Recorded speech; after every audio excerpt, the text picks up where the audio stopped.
came originally to Israel for seminary. I guess my drinking and my using got bad and people around me started to notice it. I didn't really see it at the time. Eventually, everything caught up with me and I started to suffer. I was meeting with this one addiction counselor. He told me, what would you say if Roturnal could save your life? Would you come?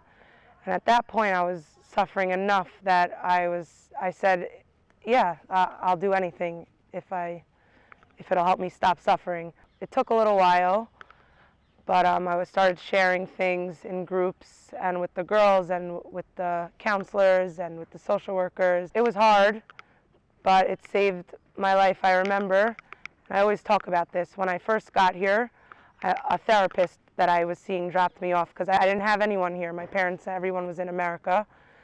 And I was looking out at the view and I saw her looking and I said, what are you thinking about? And she said, it's so beautiful over this view. And I said, no, it's scary.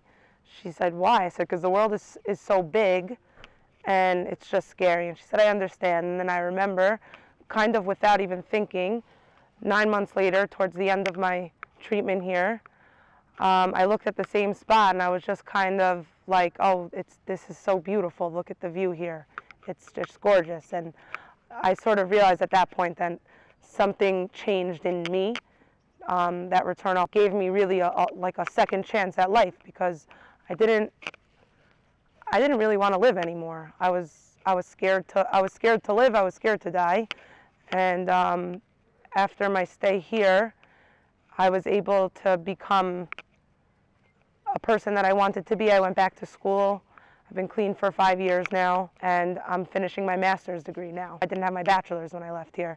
What makes Roturnal different than other places is that all the other help that I was getting before I got here, it was a lot of like talk therapy and a lot of focus on to stop drinking and to stop using, and of course that is something that I needed to do, but I couldn't do that until I got to the bottom of my issues and the bottom of it and why I'm having such a hard time living life and why I'm suffering. And you know, even the day-to-day things here of the schedule, getting up early in the morning and going to sleep at a decent hour and the groups all day, they helped me to get to know myself in a safe place. The structure it provided me really helped me become a person that was able to not only function in society but be happy and live a happy, healthy life. And I wouldn't trade my experience here for anything in the world.